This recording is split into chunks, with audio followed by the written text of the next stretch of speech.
آج ہم جانتے ہیں پاکستانی کرنسی کا استعمال کب کیا گیا تھا۔ پاکستانی کرنسی اپریل 1948 کو استعمال میں آئی۔ 1 اپریل 1948 کو 1 پائی، آدھا آنا، 1 آنا، 2 آنا، چوتھائی روپیہ، نصف روپیہ اور 1 روپے کے سکے جاری کیے گئے۔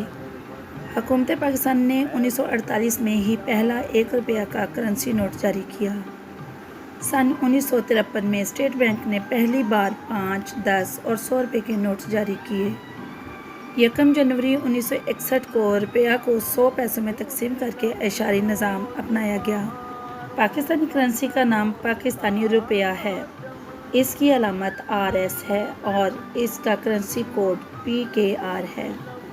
پاکستانی کرنسی نوٹوں پر 10 سے 5,000 روپے تک کے سامنے کی طرف بانی پاکستان قائد اعظم محمد علی جناح رحمۃ اللہ کی تصویر ہے، جبکہ نوٹ کی پشت پر مختلف تاریخی اور ثقافتی مقامات جیسے کہ فیصل مسجد، بادشاہی مسجد، اسلامیہ کالج پشاور وغیرہ کی تصاویر ہوتی ہیں۔